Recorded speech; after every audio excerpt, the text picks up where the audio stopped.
మాదేమో మేమందరం పాండవులం, వాళ్ళది కౌరవసేన అన్నారు. నేను పద్మవ్యూహంలో చిక్కుకోవడానికి అభిమన్యుని కాదు, నేను అర్జునుడిని అని ముఖ్యమంత్రి మొన్న అన్నారు. దానికి కౌంటర్గా నిన్న ప్రతిపక్ష నేత చంద్రబాబు నాయుడు కామెంట్స్ చూశారు. అంటే అటు అర్జునుడు కాదు, అభిమన్యుడు కాదు, భస్మాసురుడు జగన్మోహన్ రెడ్డి. ఇది చంద్రబాబు నాయుడు గారి comment. Good morning sir. Panel ఉన్నటువంటి మిత్రులు పట్టాభి గారికి కూడా ముందుగా నమస్కారాలు. చాలా స్పష్టంగా సిద్ధం అనేటువంటి కార్యక్రమం ద్వారా జగన్మోహన్ రెడ్డి గారు ప్రజలకు ఒక సందేశం ఇచ్చారు.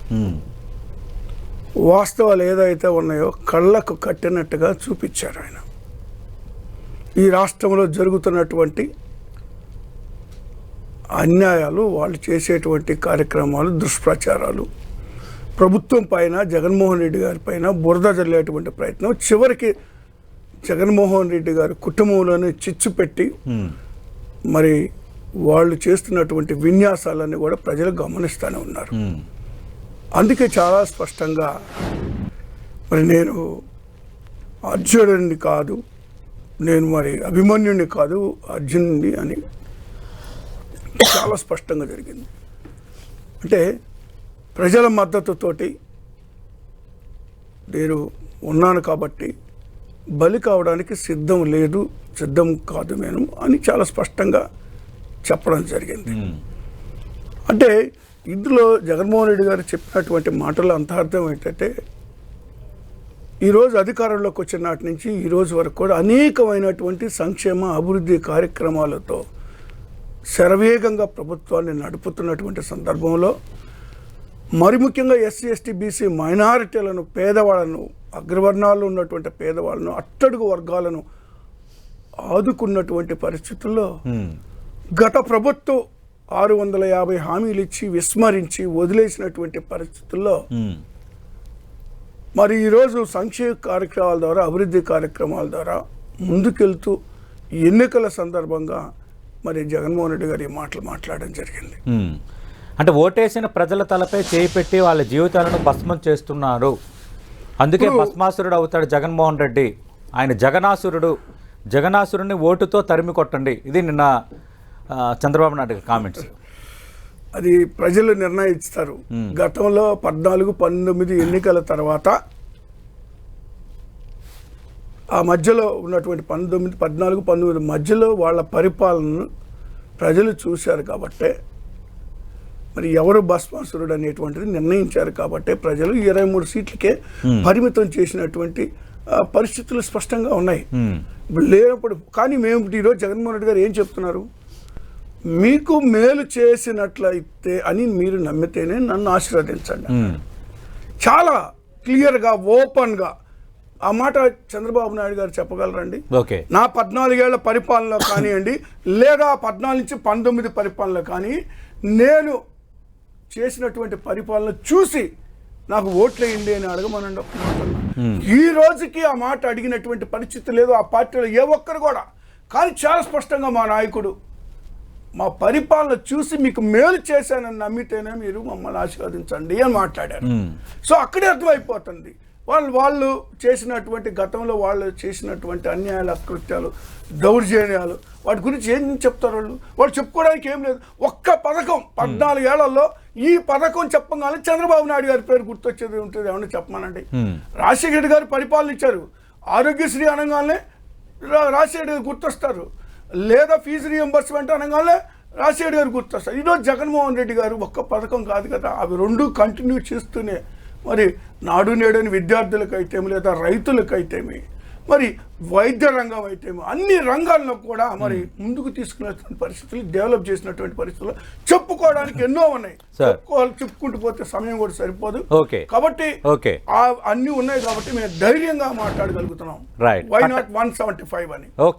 కాకమన్ రాజశేఖర్ గారు చాలా అంశాలను ప్రస్తావిస్తున్నారు. మీ శాసనసభ్యుడు ఆదిమూలం చేసిన వ్యాఖ్యలు, అలాగే ఈరోజు వైఎస్ షర్మిల కడప వెళ్తున్నారు, వైఎస్ సునీత ఆమె ఈరోజు వైఎస్ షర్మిలను కలుస్తారు, వాళ్ళిద్దరు మీడియా సమావేశం నిర్వహిస్తారు. ఇక అన్ని అంశాలని తెలుగుదేశం పార్టీ తెర ముందుకు తెస్తుంది. సార్ ముందుగా అనేక అంశాలు అంటే ఒక అంశం కాకుండా లేదా ఇప్పుడు ఉన్న డిబేట్లో ఉన్నటువంటి ప్రధాన అంశం కాకుండా అనేక అంశాలను కూడా మాట్లాడటం జరిగింది పట్టాభి గారు.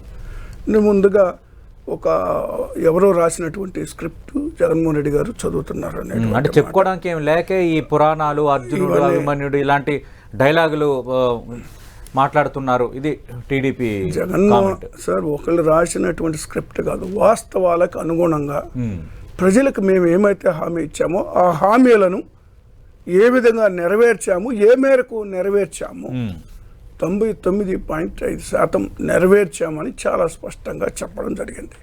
వాళ్ళకి ఏదైనా అనుమానాలు ఉంటే దాని మీద డిబేట్ కూర్చోవచ్చు. అన్ని అంశాలు వాళ్ళు ఇచ్చిన 650 హామీలు, మేము ఇచ్చినటువంటి హామీలు ఏ మేరకు ఎవరు ఏమి నెరవేర్చారనేటువంటిది ఒక డిబేట్ పెడితే వస్తుంది, వాస్తవాలు బయటకు వస్తాయి.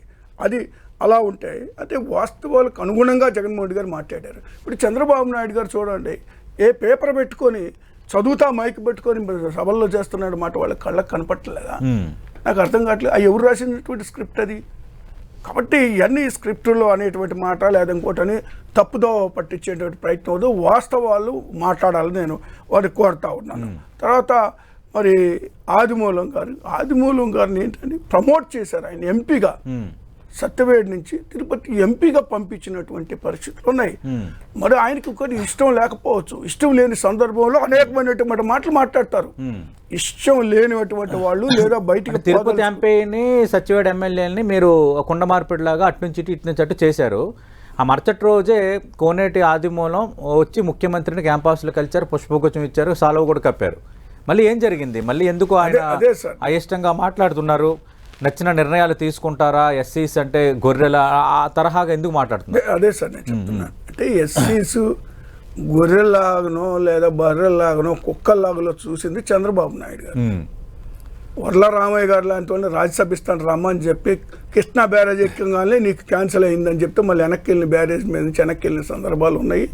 లేదా దళితుల మీద దాడులు చేసిన సందర్భాలు, దళిత మహిళలను అవమానం చేసిన సందర్భాలు, దళితులను ఊచకోత కోసినటువంటి సందర్భాలు అనేకం ఉన్నాయి.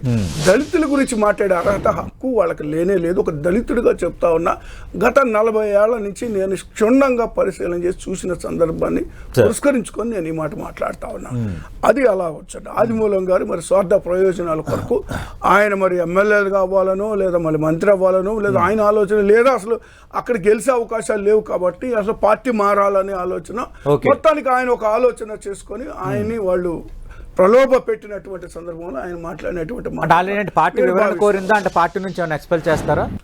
ఖచ్చితంగా పార్టీ తగు నిర్ణయం తీసుకుంటుంది. ఆయన వైఖరి నిజంగా అదే అయితే ఖచ్చితంగా ఓ నిర్ణయం తీసుకుంటుంది, అందులో సందేహమే లేదు. తర్వాత ఒక ఎమ్మెల్యే కలిశాడు, మీ గ్రాఫ్ బాగాలేకపోతే ముందు మీ గ్రాఫ్ చూసుకోండి. ఇవన్నీ అభూత కల్పనలు కల్పించేసి ఇష్టం వచ్చినట్టు మాట్లాడి టీవీలో మాట్లాడితే ఎలాగండి? ఆ మధ్యలో నేను లేను లేదా పట్టాభి గారు లేరు, మీ ఇతరులు లేం కదా. ఎవరు మాట్లాడారు, ఏం మాట్లాడారు అనేది ఆ ఎమ్మెల్యేకి ఆ ముఖ్యమంత్రి గారికి లేదా ఆ ఎమ్మెల్యే వచ్చి ఆయన ప్రకటన చేసిన సందర్భం ఏమైనా ఉందా? ఇవన్నీ ఏంటంటే వాళ్ళు ఏదో మాట్లాడటం, దళితుల మీద ఏదో జరుగుతూ ఉంది. దళితులు ఈరోజు దళితులు కాలరెత్తుకొని తిరగాలన్నా తలెత్తుకొని తిరుగుతున్నారంటే అది జగన్మోహన్ రెడ్డి గారి పుణ్యమే ఈరోజు రాష్ట్రంలో. కాబట్టి దళితుల పక్షాన, దళితుల పక్షపాతగా ఈరోజు జగన్మోహన్ రెడ్డి గారు ఉన్నమాట వాస్తవం. నేను గత ఇన్నాళ్ళ నుంచి అనేక రాజకీయ పార్టీలు, అధికారాలు లేదా చంద్రబాబు నాయుడు గారి 14 ఏళ్ల పరిపాలన అని చూసి నేను మాట్లాడుతూ ఉన్నా. అది అలా ఉంటే ఇప్పుడు ఎమ్మెల్యే గారు ఆయన ఆదిమూలం గారు మాట్లాడినట్టు స్వార్థపూరితమైనటువంటి ఆలోచన ఉంది. అంతకు మించి ఏం కాదు అది. అవి కూడా త్వరలో అన్ని విషయాలు బయటకు వస్తాయి. దాని తర్వాత ఇప్పుడు షర్మిల గారు వచ్చి కడప వచ్చి ఏదో స్వార్థంతో మాట్లాడారంటే అంటే వాళ్ళు వెనక ఎవరు ఉన్నారన్నా మీకు అందులో అనుమానం లేదు సార్. ఎక్కడ ఏ చిన్న విషయం దాన్ని ఎలా సద్వినియోగం చేసుకోవాలో, దాన్ని ఏ విధంగా రప్చర్ చేయాలో, ఏ విధంగా మరి గవర్నమెంట్ ప్రభుత్వాన్ని లేదా జగన్మోహన్ అబాస్పాలు చేయడానికి చంద్రబాబు నాయుడు అన్ని రకాలైనటువంటి ఆయుధాలు అన్ని వినియోగిస్తారు. అందులో భాగంగానే ఈయన అంటే మీ సొంత పార్టీ నేతలు, మీ సొంత పార్టీ ఎమ్మెల్యేలు, ఎంపీలు మాట్లాడేటప్పుడు ఖచ్చితంగా ప్రతిపక్షాలు దాన్ని ఆయుధంగా మలుచుకుంటాయి కదా. అంటే వాళ్ళకి ఒక ఆయుధం దొరికినట్టే కదా. సహజంగా సార్, వెళ్ళదలుచుకున్నప్పుడు ఎన్నైనా మాట్లాడతారు, కాకపోతే వెళ్ళాలనుకున్నప్పుడు వెళ్ళిపోవచ్చు. కానీ అనవసరమైనటువంటి ఆరోపణలు చేయడం సబబు కాదు. తర్వాత కడపలో షర్మిల గారు మీటింగు లేదా సునీత గారు అంటే మేము మొదటి నుంచి ఏం చెప్తున్నాం అంటే జగన్మోహన్ రెడ్డి గారి కుటుంబంలోనే చిచ్చు పెట్టినటువంటి ఘనత, చిచ్చు పెట్టినటువంటి చరిత్ర చంద్రబాబు నాయుడు గారిదని మేము ముందు నుంచే చెప్తున్నాం. ఈ రోజు వాళ్ళ కుటుంబంలో వాళ్ళు ఈ విధంగా మాట్లాడుతున్నారంటే మీరు అర్థం చేసుకోవచ్చు, ఇందులో కాంగ్రెస్ పార్టీ వెనకాల ఉంటుంది, లేదా చంద్రబాబు నాయుడు గారు వెనకాల నుండి నడిపిస్తున్నటువంటి పరిస్థితులు ఈరోజు స్పష్టంగా కనపడుతున్నాయి. ఈరోజు ఇప్పుడు మేమేమి జగన్మోహన్ రెడ్డి గారు కానీ లేదా మేమెవరో కూడా వీళ్ళేదో అనుకూలంగా మాట్లాడతారు, లేదంటే వీళ్ళేదో జగన్మోహన్ రెడ్డి గారు సమర్థిస్తాడని మేము చెప్పలేదే. రాజకీయ ప్రయోజనాల కొరకు, వాళ్ళ స్వార్థ ప్రయోజనాల కొరకు వాళ్ళు చేస్తున్నటువంటి ఆరోపణలు, అది వాళ్ళ ఉనికిని కాపాడుకోవటానికి ఏ విధంగా ఉండాలనేటువంటిది కేవలం వాళ్ళ.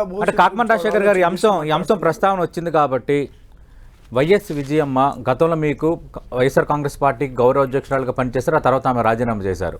తిరిగి ఆమె ప్రచారానికి రాబోతున్నారు ఆంధ్రప్రదేశ్లో వైఎస్ జగన్మోహన్ రెడ్డికి తరపున ప్రచారం చేయడానికి, వైసీపీ తరపున ప్రచారం చేయడానికి అంటూ కొన్ని వార్తలు వస్తున్నాయి. మీరు పార్టీకి సంబంధించిన పెద్ద నేతలతో సన్నిహితంగా మెలుగుతారు. మీరు నిజంగా అలాంటి వాతావరణం ఏమైనా ఉందా? నిజంగా వైఎస్ విజయమ్మ వైఎస్ జగన్మోహన్ రెడ్డి తరపున ప్రచారానికి నిజంగా రంగంలో దిగబోతున్నారా? ఇప్పుడు ఈ జరుగుతున్నటువంటి పరిణామాలు చూస్తూ ఉంటే మరి షర్మిల గారు తెలంగాణలో పార్టీ పెట్టి తెలంగాణ బిడ్డను లేదా తెలంగాణ మెట్టినీళ్ళు నాది అదని ఇదని ఏడో పార్టీ పెట్టి నేను అధికారంలోకి వస్తాను అనేటువంటి ధీమాతో వారు పార్టీ పెట్టి తిరుగుతున్నటువంటి సందర్భంలో విజయమ్మ గారు ఆంధ్రప్రదేశ్లో ఉన్నటువంటి వైఎస్ఆర్ కాంగ్రెస్ పార్టీకి రాజీనామా చేసి వారు ఇక్కడికి వచ్చి మరి బిడ్డగా మరి మద్దతుగా నిలబడాలి, ఆడబిడ్డ అనే ఉద్దేశంతో వచ్చి మద్దతుగా నిలబడ్డారు. అయితే జరిగినటువంటి పరిస్థితులు ఏంటి? ఆవిడ ఒక్కసారిగా ఏ ఒక్కరితో సంప్రదించకుండా తెలంగాణలో ఉన్నటువంటి నాయకులు వాళ్ళని ఎవరైతే నమ్ముకున్నారో వాళ్ళందరినీ నట్టేట ముంచి జరిగిపోయింది. వైఎస్ విజయమ్మ మళ్ళీ వైఎస్ జగన్మోహన్ రెడ్డి తరపున ప్రచారం ఏమైనా చేయబోతున్నారా? నిజంగా రంగంలో దిగబోతున్నారా? నిన్న కొన్ని వార్తలు రావటం, ఆ వార్తల మీద మళ్ళీ సోషల్ మీడియాలో కొంత చర్చ జరుగుతోంది. నిజంగా ఆ తరహా వాతావరణం ఏమైనా పార్టీలో కనిపిస్తుందా? రెండు మాత్రం వాస్తవం సార్, రెండు విషయాలు. ఒకటి, షర్మిల గారు ప్రవర్తిస్తున్నటువంటి తీరు, మాట్లాడినటువంటి మాటలు, పైన ఉన్నటువంటి రాజశేఖర రెడ్డి గారు ఆత్మ క్షోభించిన మాట వాస్తవము. రెండు, మరి విజయమ్మ గారు మరి ఇబ్బంది పడి కలత చెంది బాధపడ్డటువంటి పరిస్థితులు ఉన్నాయి. బిడ్డని ఈ విధంగా చూడవలసి వస్తుంది, ఈ విధంగానే ఆమె ఊహించినటువంటి సిచ్యువేషన్లు ఈరోజు మరి ఈ కాంగ్రెస్ పార్టీ విష కౌగిల్లో ఈమె చిక్కుకొని ఈ విధమైనటువంటి ఆరోపణ చేస్తూ కుటుంబాన్ని కూడా బజార్న పడేస్తున్నటువంటి వైనాన్ని గమనిస్తూ ఆ తల్లి బాధపడుతున్నటువంటి మాట వాస్తవము. కానీ అలాంటి సందర్భంలో ఖచ్చితంగా ఒక మంచి నిర్ణయం తీసుకుంటారని నేను భావిస్తా ఉన్నా, వ్యక్తిగతంగా భావిస్తా ఉన్నా. పార్టీ పరంగా కూడా అందరూ ఆలోచన చేస్తున్న విజయమ్మ గారు ఈ సమయంలో రావాలని మేము కోరుకుంటున్నాం. అంటే ఇప్పుడు వస్తానని చెప్పారని, ఆల్రెడీ వస్తాను, నేను ప్రచారం చేస్తానని చెప్పారని ఆల్రెడీ విజయమ్మ గారు రావాలని కోరుకున్నాం, వస్తారని మేము ఆత్మవిశ్వాసం మాకుంది. ఎందుకంటే వాస్తవాలు తెలియజేయాల్సినటువంటి ఏకైక వ్యక్తి విజయమ్మ గారే. జరుగుతున్నటువంటి పరిస్థితుల్ని, మాట్లాడుతున్నటువంటి మాటలు, మరి నిజాల్ని తెలియజేయాల్సినటువంటి పరిస్థితులు కూడా విజయమ్మ గారి పైన ఉంది కాబట్టి వస్తారని మేము ఆశిస్తున్నాం.